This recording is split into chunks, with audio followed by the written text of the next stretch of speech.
Bonsoir, au sommaire de ce JT, un traitement pour lutter contre l'addiction aux jeux d'argent. C'est l'espoir soulevé par 3 chercheurs lyonnais. L'OL en quête de victoire. Face à Nancy, les hommes de Claude Puel doivent impérativement l'emporter s'ils souhaitent sortir de la zone rouge. Et puis le Festival Lumière démarre lundi, une 2e édition qui rend notamment hommage à Milos Forman. C'est le résultat de 4 ans d'études. 3 chercheurs lyonnais viennent de démontrer l'existence dans le cerveau d'une zone particulièrement réactive au sexe, mais aussi aux jeux d'argent. Une découverte qui pourrait permettre d'avancer dans la recherche sur certaines maladies psychiatriques, notamment les addictions. Plus de précisions avec Jean-Marc Roffa.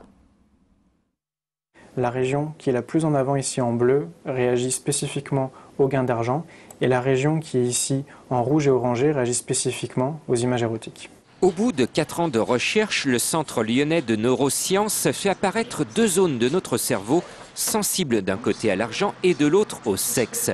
18 volontaires de 20 à 30 ans ont permis cette révélation. De temps en temps, vous allez voir une somme d'argent ou voir une image érotique. Et il y aura vraisemblablement une échelle qui apparaît en dessous avec un petit curseur. Et donc pour le déplacer, il faut mettre une note.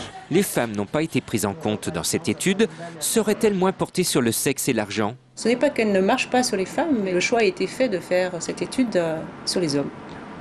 Elle pourrait marcher sur les femmes, mais il fallait faire un choix.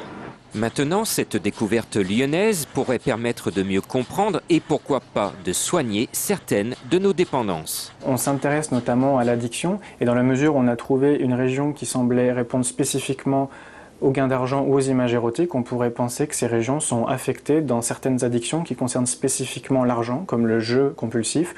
Peut-être que cette découverte permettra un jour d'aider les accros au casino. C'est en tout cas le but recherché. Une nouvelle manifestation contre les retraites est prévue demain. Après le succès de la dernière mobilisation qui avait réuni plus d'1 million de personnes en France, entre 20 000 et 30 000 à Lyon, les syndicats appellent une nouvelle fois les Français à descendre dans la rue. Le cortège partira donc à 14 h place Jean Jaurès avant de rejoindre le pont de la Guillotière et finir place Bellecour.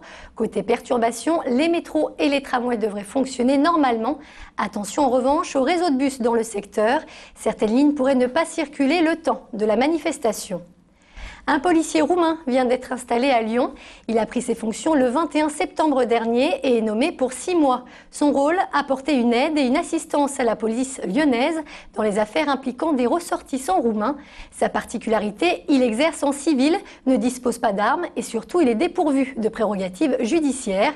Brice Hortefeux a annoncé que 13 autres policiers roumains devraient être prochainement affectés en France. Véritable institution, la Vogue des Marrons fait son retour à la Croix-Rousse. 70 attractions seront ouvertes au public dès demain et ce durant 7 semaines. Cette année, la ville a décidé de miser sur la sécurité. Objectif, réduire les nuisances générées par la manifestation. Gérald Bouchon nous dresse les grandes lignes de ce dispositif. La Vogue des Marrons est une institution, mais une institution n'est pas au-dessus des règles. Il y a un arrêté municipal qui a été pris pour cet événement. Cet arrêté fixe notamment les horaires d'ouverture et de fermeture, surtout jusqu'à 21 h en règle générale, jusqu'à 23 h les samedis et dimanches. Attention à la sonorisation également, uniquement jusqu'à 19 h et en fin de semaine. Notez également que les pistolets à billes sont interdits cette année. Ils peuvent s'avérer dangereux. Alors pour les Lyonnais, bonne Vogue des Marrons et on s'y retrouve tous. Retour au championnat pour l'OL. C'est demain soir que les Lyonnais affrontent Nancy pour le compte de la 8e journée. Bloqués à la 18e place, les hommes de Claude Puel doivent donc obligatoirement faire un bon résultat en Lorraine s'ils souhaitent quitter les profondeurs du classement. Brice Jaurès. Relégable en championnat et leader de sa poule en Ligue des Champions, le parcours de l'OL est pour le moins surprenant. À peine rentré d'Israël, il faut déjà repartir en Lorraine dans des conditions météo complètement différentes. Le succès à Tel Aviv a certes redonné de la confiance, mais il faut maintenant créer une dynamique et c'est ce qui intéresse Claude Puel.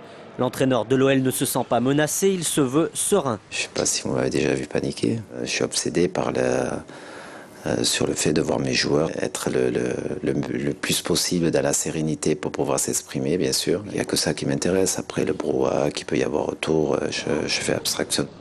Et cette saison en Ligue 1, l'OL, c'est 3 matchs à l'extérieur pour 3 défaites. Mais Nancy connaît le même parcours catastrophique à domicile. Pour cette rencontre, le groupe de l'OL va s'élargir. Lisandro Makoun et Chris pourraient être disponibles ce samedi. Michel Bastos est encore incertain. Quant à Johan Gourcuff, tout juste appelé chez les Bleus par Laurent Blanc, il reste lucide sur ses performances encore en demi-teinte. Donc voilà, j'essaye de bien m'adapter, j'essaye de donner le maximum sur le terrain, de défendre, de rentrer vraiment dans le collectif. Et après, je sais que je peux et que je dois avoir plus d'influence sur le jeu de l'équipe. Avant la trêve internationale, nul doute qu'une contre-performance à Nancy pourrait être synonyme de changement profond au sein de l'Olympique lyonnais. Drôle de duel hier soir au gymnase Crillon. Dans le cadre de leur stage de préparation pour les prochains championnats du monde, l'équipe de France d'escrime handisport a affronté les fleurettistes du Masque de Fer. Le club historique de Lyon est surtout champion d'Europe 2005. Un match de gala qui était l'occasion de lancer la section handisport. On écoute l'un des responsables. Ça nous permet de lancer notre section. En fait, ils sont venus au mois de juin la saison dernière faire un stage pareil de 3 jours qui nous a permis de faire rencontrer le Masque de Fer et le monde de l'handisport. Et là, cette année, comme on crée notre section, ça nous permettait de pouvoir mettre en œuvre un peu plus la section handisport en avant grâce aux athlètes qui vont partir au championnat du monde. Des propos recueillis par Brice Jaurès. J-3 avant le début du festival Lumière. Après Clint Eastwood, c'est Milos Forman qui sera mis à l'honneur cette année. Parmi les temps forts de cette deuxième édition, à découvrir le Guépard de Visconti dans sa version restaurée. Ce sera le 10 octobre à la Halle Tony Garnier. À noter également une soirée américaine, Sylvie Roland. De grands films, de grands acteurs, de grands réalisateurs. Le Festival Lumière, c'est ça, une plongée dans le patrimoine mondial du cinéma, avec des longs métrages devenus des classiques, d'autres injustement méconnus, et des rétrospectives. Au programme cette année, le nouveau prix Lumière, Milos Forman, ou encore Luchino Visconti. Luchino Visconti, qui est étonnamment un cinéaste dont il était difficile de voir les films sur grand écran, et là on a pu disposer de copies restaurées, être à l'initiative même de la restauration du film par exemple Les Damnés. Mais le Festival Lumière, c'est aussi la présence durant une semaine à Lyon de nombreuses personnalités du cinéma contemporain, de Jean-Paul Rapneau à Jean-Louis Trintignant, de Françoise Fabian à Dominique Blanc. Tous viennent hors promo parler des films qu'ils aiment. Pour une fois qu'ils peuvent parler du cinéma des autres, c'est avec grand plaisir qu'ils le font, avec générosité, pour expliquer en quoi ces œuvres ont marqué leur vie. La force du Festival Lumière, c'est aussi d'associer à la fête les cinémas de l'agglomération lyonnaise, comme ici le Comédia. Et vous allez le voir, la programmation est belle. À noter par exemple mardi prochain la projection de Z et de Ténèbres en présence des réalisateurs Costa Gavras et Dario Argento. À noter aussi la petite touche glamour avec la venue ici jeudi prochain de Claudia Cardinal pour une séance Luchino Visconti.